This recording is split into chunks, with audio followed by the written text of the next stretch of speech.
আমি বক্তা ডক্টর মিজানুর রহমান আজহারীর ওয়াজ মাহফিলকে ঘিরে অশ্লীলতার বিচার বিস্তার যারা করতে চায়, সমাজকে যারা নষ্টের দিকে নিতে চায়, এদের কারণে আজ বিবাহ বিচ্ছেদের হার তরতর করে বাড়তেছে। শাহবাগীরা প্রবেশ করে ইসলাম প্রিয় এই স্কলারকে বিতর্কিত করতে চেয়েছে, তার মাহফিলগুলোকে বন্ধ করতে চেয়েছে এবং প্রিয় দর্শক, এখন জানাবো আপনাদেরকে মিজানুর রহমান আজহারী লালমনিরহাটে যে ওয়াজ মাহফিল করেছেন, সেই ওয়াজ মাহফিলের কথাকে কেন্দ্র করে বিভিন্ন সোশ্যাল মিডিয়া সহ সব কানে আলোচনা ও সমালোচনা সৃষ্টি হয়েছে।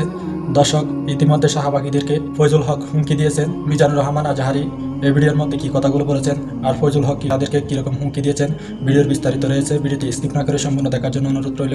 আর দর্শক, আপনাদের জন্য খুব কষ্ট করে দিনে অন্য কাজ করে রাত্রে ভিডিও বানাই, ভিডিওটিতে একটি লাইক করে চ্যানেলটি সাবস্ক্রাইব করে দিন। বেশ কিছুদিন পর্যন্ত শাহবাগীদের মধ্যে এক ধরনের ষড়যন্ত্র চলমান ছিল।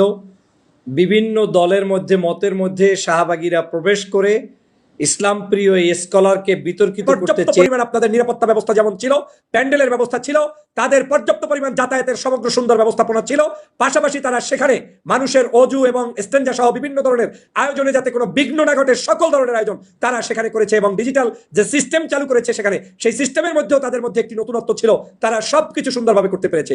আমি সেজন্য আল্লাহর দরবারে যেমন শুকরিয়া আদায় করছি, পাশাপাশি আমি আজকের এই আয়োজক কমিটি এবং লালমনিরহাটবাসীর প্রতি কৃতজ্ঞতা জানাচ্ছি। আমি শাহবাগীদেরকে, শাহবাগের প্রেতাত্মাদেরকে শুধু আজকের দেখাতে চাই, বলতে চাই, তোমরা তাকিয়ে তাকিয়ে দেখো, যারা শুধুমাত্র একজন ব্যক্তির ব্যক্তিগত জনপ্রিয়তার উপরে ঈর্ষান্বিত হয়ে সম্পূর্ণভাবে কোনো জমি ঠগায় নাই।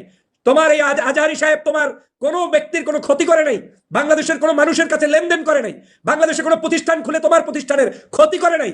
লোকটা এখন পর্যন্ত তুমি প্রমাণ করতে পারবে না তোমার বিরুদ্ধে আমার বিরুদ্ধে কোনো ধরনের কুৎসা রটিয়েছে। তারপরেও যারা তার জনপ্রিয়তায় ঈর্ষান্বিত হয়ে তার মাহফিলগুলোতে ফাসাদ সৃষ্টি করতে চেয়েছিল, তাদেরকে উদ্দেশ্য করে বলতে চাই, তাকিয়ে দেখ, লালমনিরহাট প্রমাণ হয়েছে যে আজকের একজন ইসলামিক স্কলার কোরআনের বাণী নিয়ে যেখানে যাবে সেখানেই মানুষ তাদেরকে বাহবা জানাবে, সম্মান জানাবে। তাতে তাদের কোনো ধরনের, তাদের পিছনে যত ষড়যন্ত্র করে কোনো লাভ হবে না, সেটা আজকের প্রমাণ হয়েছে। লালমনিরহাটবাসী প্রমাণ করেছেন যে আজকের এই মিজানুর রহমান আজহারী বাংলাদেশের জনপ্রিয়তার শীর্ষে অবস্থান করে তিনি যে মাহফিলগুলো করছেন, তাকে আমাদের প্রত্যেকের সাধুবাদ জানানো দরকার, তাকে আমাদের প্রত্যেকের পক্ষ থেকে অভিনন্দন জানানো দরকার যে আপনি একজন ব্যক্তি, যে কোনো দল করেন না, কিন্তু কোরআনের কারণে মানুষের ভালোবাসা পেয়ে একটি সভা সমাবেশ মাহফিল এত লক্ষ লোকের আগমন হতে পারে, সুশৃঙ্খল ভাবে হতে পারে, এটা বাংলাদেশের আর কোনো রাজনৈতিক দল, সংগঠন কিংবা কোনো ব্যক্তির সভা সমাবেশে বিশৃঙ্খল ভাবে সুশৃঙ্খল পদ্ধতিতে হতে পারে, তার নজির আমার কাছে নাই, এক্সেপ্ট আল্লামা দেলোয়ার হোসেন সাঈদী সাহেবের মাহফিল কিংবা ইসলাম প্রিয় জনতার কোনো ধরনের সভা সেমিনার ছাড়া। অতএব আজকের এই শাহবাগীদের শিক্ষা অর্জন করা উচিত। সিলেটের মাহফিলের পরে বহু ষড়যন্ত্র চলমান ছিল, বহু লোকের স্ট্যাটাস দেখেছি, বুক চেপে সহ্য করেছি। অনেকেই অনেক ধরনের মিথ্যা তথ্য দিয়ে জাতিকে বিভ্রান্ত করতে চেয়েছিলেন যে সিলেটের মাটি থেকে শুরু হয়েছে আজহারী সাহেবের এমুক তমুক, এইভাবে করে করে বিভিন্ন ধরনের মিথ্যা মানুষের কাছে প্রোপাগান্ডা ছাড়িয়ে নিজের ব্যক্তিত্ব কিংবা আপনি জাতির কাছে কলঙ্কিত হওয়া ছাড়া আর কিছুই করতে পারেন নাই। আজহারীর একটা প্রশমের যোগ্যতা আপনি স্ট্যাটাস দিয়েছেন আপনার নাই, আপনি করতে পারেন নাই। এটার প্রমাণ হয়েছে রৌদ্রের ভিতরে লক্ষ লক্ষ মানুষ কি করে আজকে আজহারীকে এই সম্মান দেখিয়েছে, এবং সেটা শুধুমাত্র কোরআনের কারণেই হয়েছে। অতএব কোরআনের সাথে যুদ্ধ করে কোনো ব্যক্তি সফল যে হবেন না, তার জ্বলন্ত উদাহরণ তো দেখলেন চোখের সামনে। এখনো যদি না বোঝেন, এখনো যদি আওয়ামী লীগের মতো করে চলেন, এখনো যদি মনে করেন যে আজহারীকে দেশ থেকে বিতাড়িত করলেই মনে হয় জনগণ তার থেকে বিচ্ছিন্ন হয়ে যাবে, তার কথা শুনবে না, তাহলে তারা আহাম্মুকের মধ্যে বসবাস করছেন, বাস্তবতা থেকে লক্ষ লক্ষ মাইল দূরে বসবাস করছেন। কারণ আজহারী তার ব্যক্তিগত প্রপার্টি সেল করার জন্য এই মাহফিলে যায় নাই। প্রিয় বন্ধুরা আমার, আমরা কেউ 100% সফল মানুষ না, আমরা কেউ 100% বলতে পারবো না যে পূর্ণাঙ্গ মানুষ। আজহারী সাহেবের ভুল হবে না এমন নয়, তার ভুল থাকতে পারে। আলোচনার মধ্যে, কথাবার্তার মধ্যে, ওঠা বসার মধ্যে অনেক কিছুই আপনার পছন্দ কিংবা অপছন্দ হতে পারে, কিন্তু নিজেকে প্রশ্ন করুন, আপনি যখন স্ট্যাটাস মারেন, ওই স্ট্যাটাসের সময় আপনার হৃদয়ে কি কাজ করে, কোন অনুভূতির কারণে তার বিরোধিতা করেন? যদি অনুভূতি হয় এই, আরে বাপরে বাপ, আজহারীর এত লক্ষ লক্ষ মানুষ, এটা কিভাবে সম্ভব, কেন আসে, খায় কি, চলে কি, তার ইনকাম কি, এই যদি হয় আপনার অনুভূতি, বুঝতে হবে আপনি সমস্যাগ্রস্ত, আপনি একজন টাটকা ক্রিমিনাল ছাড়া আর কিছু নয়। সে কারণে আপনার মধ্যে এই ধরনের ব্যাড হ্যাবিট কাজ করে। আপনার যে যোগ্যতা আপনি সেটাই পারবেন, আমার যে যোগ্যতা আমি সেটাই পারবো। আমার যেটা যোগ্যতা সেটা আজহারী সাহেব পারবে না, আজহারী সাহেবের যে যোগ্যতা সেটা আমি পারবো না।